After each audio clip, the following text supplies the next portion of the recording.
Hi my viewers, welcome back to my channel. आज हम बात करने वाले हैं मेंटल हेल्थ पे, जो मेरी सीरीज़ चलती आ रही हैं। और ये एक और वीडियो है आपके लिए जहाँ पे मैं ये आपको बताना चाहती हूँ, स्पेशली पेरेंट्स को या होने वाले पेरेंट्स को या बनने वाले पेरेंट्स को, ठीक है। जो पेरेंट्स बनने वाले हैं और अभी एक्सपेक्ट कर रहे हैं बेबीज़ को, या फिर जो भी पेरेंट्स हैं यहाँ पे, ये स्पेसिफिकली उनके लिए है वीडियो। और जो ऑल्सो फॉर दोज पीपल जो चाइल्ड साइकोलॉजी को रीड करते हैं या फिर पेरेंटिंग पे काम करते हैं, काउंसलिंग करते हैं, कोई भी कंटेंट इसको देख सकता है। सभी के लिए बेनिफिशियल है, क्योंकि एक ना एक दिन सभी को पेरेंट तो बनने का है ही है कि ये बनना है, जो भी लोग यहाँ पे शादी करना चाहते हैं। तो अब ये बात यहाँ से मैं समझना चाहती हूँ कि अभी कुछ फ़िलहाल में मेरे पास कुछ ऐसे पेरेंट्स आए हैं जिस पे मुझे देखकर समझ आया है कि उनको बच्चों का बिहेवियर कंट्रोल करना बहुत ज़्यादा टफ लगता है। There are many workshops also going on, जो ऐसे काफ़ी वर्कशॉप्स भी चल रहे हैं या फिर कुछ ऐसे वेबिनार्स सेमिनार्स चल रहे हैं जहाँ पे बच्चों को फ़ोन एडिक्शंस के बारे में पेरेंट्स को गाइड किया जाता है कि कैसे इनकी फ़ोन एडिक्शंस रोकें, कैसे बच्चों के बिहेवियर पे काम करें। ये आजकल बहुत ज़्यादा हॉट टॉपिक बन चुका है। Earlier it was not like that, क्योंकि पहले अगर आप आज की लाइफ कंपेयर करें और पहले की लाइफ कंपेयर करें तो ये बहुत साधारण बात है, इसमें कोई रॉकेट साइंस नहीं है जिसको आप लोगों को समझने में तकलीफ हो रही है।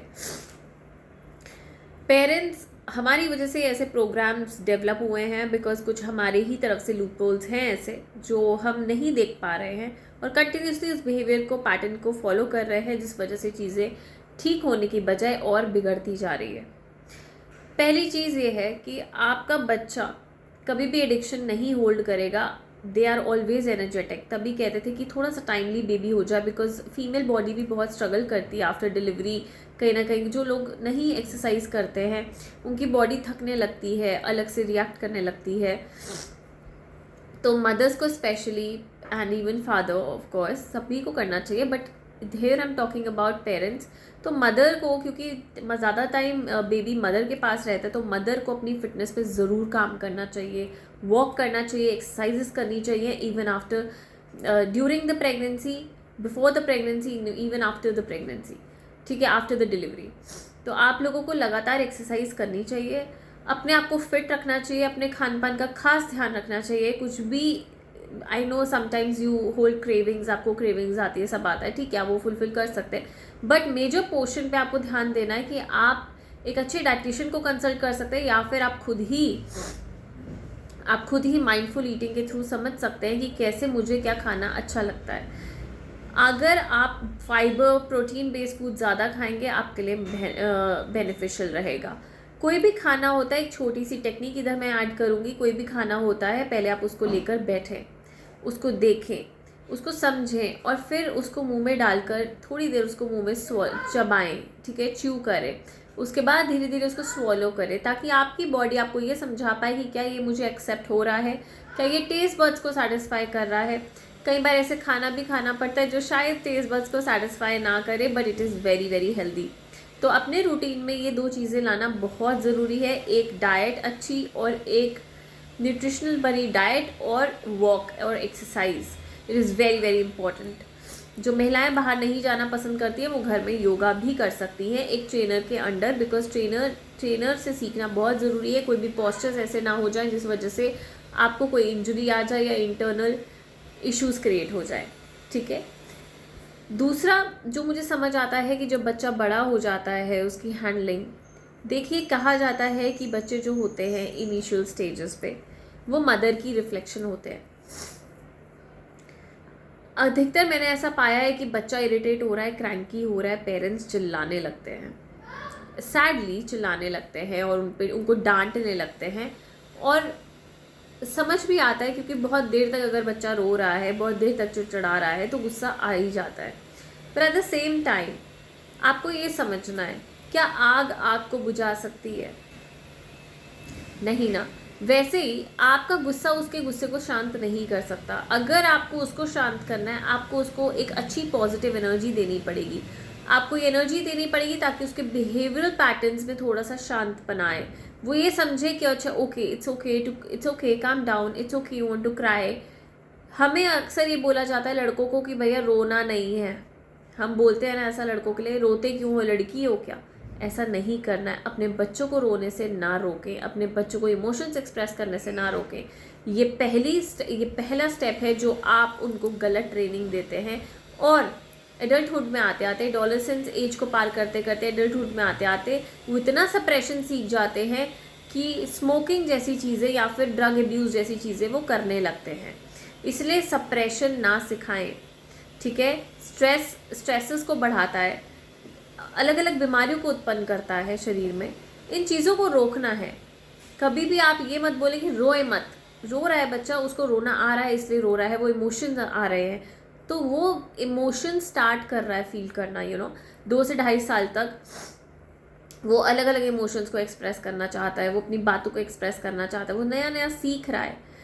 आप ये समझे कि आपने एक खाली कैनवस को बाहर लेके आया इस दुनिया में, जिसको आप ही ने ही बनाना है। अगर आप उसको चिड़चिड़ाहट से बनाना चाहते हो, ये भी आपकी मर्ज़ी है। अगर आप उसको प्यार मोहब्बत से बनाना चाहते हो, ये भी आपकी मर्ज़ी है, ठीक है। तो choice is yours and I would suggest you कि चॉइस आपकी बहुत ही वाइज होनी चाहिए। अगर आप अपने बच्चे को ट्रेनिंग सही देना चाहते हैं तो प्लीज़ प्लीज़ प्लीज़ प्यार से समझाएं। उनके बिहेवियर पे अपने आप चेंजेस आने लग जाएंगे। उनको रिस्पॉन्सिबिलिटीज़ दें, सारे काम खुद मत करें। उनको रिस्पॉन्सिबिलिटीज़ देना सीखें। उनके साथ मिलकर काम कर सकते हैं। Can you please help mama, क्या आप मेरी हेल्प कर सकते हो, प्लीज़, थैंक यू, सॉरी जैसे शब्दों का इस्तेमाल हमें लगातार उनके साथ करना चाहिए ताकि उनको इनका महत्व भी समझ आए, फॉरगिवनेस का मतलब समझ आए, ग्रैटिट्यूड का मतलब समझ आए। आजकल के बच्चे थैंकफुल नहीं होंगे। फिर अगर आप ऐसा सिखाएंगे कि गिफ्ट मिला थैंक यू मत कहो, सब कुछ देते जा रहे हैं, ओवर एक्सेस में, एज अभी छोटी है, आप इतने सारे टॉयज़ लेके आ रहे हो उसके लिए, अनवांटेडली आप उस पर बहुत पैसा खर्च रहे हैं, कल को उसको कदर नहीं होगी। अब आप बड़े होके बोलेंगे कि कुछ बन जाओ, कुछ कर लो, तुम्हें पैसों की कदर नहीं है, तो सॉरी टू से ये आप ही की ट्रेनिंग है, क्योंकि आपने उनको ऐसा ट्रेन किया है बचपन से। ठीक है, सभी के बेबीज़ होते हैं, सभी को बहुत शौक होता है, बट एक राइट वे होता है। खुशी में ओवरवेल्म फीलिंग में आकर आप किसी इंसान को, किसी बेबी को गलत ट्रेनिंग मत दें। खुशी सभी को होती है, बहुत ही ज़्यादा होती है जिसका बेबी होता है, बट हमें थोड़ा सा अपने इमोशंस को कंट्रोल करना है। हमें ये समझना है कि ये खुशियाँ टेम्प्ररी हैं। जब ये बड़ा हो जाएगा या हो जाएगी, इसको इन टॉयज़ की ज़रूरत नहीं पड़ेगी। इसीलिए ये टेम्प्ररी खुशियों के चक्कर में आप उसका परमानेंट बिहेवियर और मेमोरीज़ को आप सबकॉन्शियस, कॉन्शियस, अनकॉन्शियस स्टेट पे जाकर आप उसको ऐसा कुछ भी ट्रेन मत करें या कंडीशन मत करें जो उसकी हैबिट बन जाए। तो जो महत्वपूर्ण बात यहाँ पे ये है कि आपको उनके बिहेवियर को ठीक करने के लिए पहले अपनी पेरेंटिंग, अपने स्टाइल को चेंज करना पड़ेगा।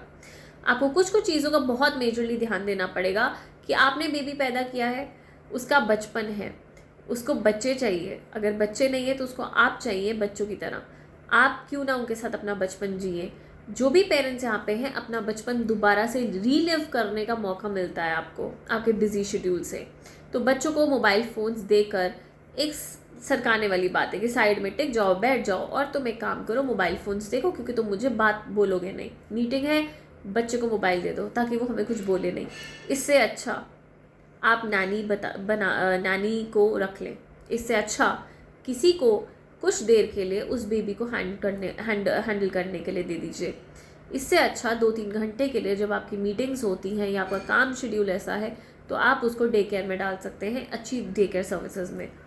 आप कभी भी उनको मोबाइल फ़ोन्स ना दें, ठीक है। टीवी चला सकते हैं 1-2 घंटा, चलिए आप देखना नहीं चाहते हैं तो पूरे दिन में एक टाइम दिखा सकते हैं, बट ये चीज़ के जो पैटर्न्स हैं कि आपको एस्केप करनी है अपनी ड्यूटीज़, वो सही बात नहीं है। अब यहाँ पे कुछ पेरेंट्स कहेंगे तुम्हारे लिए तो कहना आसान है, अब जिसके घर में कोई है ही नहीं हैंडल करने को, पैसा नहीं है नानी लेने को, तो क्या करें। देखिए, कुछ तो करना ही पड़ेगा, नहीं तो आपके बच्चे की brain systems, brain working processes affect हो सकते हैं, ठीक है। आपने बेबी पैदा किया है, ये आपकी कोर रिस्पॉन्सिबिलिटी है कि आप अपने बच्चे को एक बहुत हेल्दी ब्रेन और हेल्दी लाइफ दें। चाहे आप थोड़ी देर के लिए किसी को हेल्प मांग सकते हैं ताकि आपका बच्चा स्वस्थ रहे, ठीक है। ये चीज़ों का ध्यान खास देना चाहिए। दूसरा, आप उनसे बात कैसे करते हैं, आप उनको क्या सिखाते हैं। एक बच्चे को स्पिरिचुअल होना ज़रूर सिखाएं।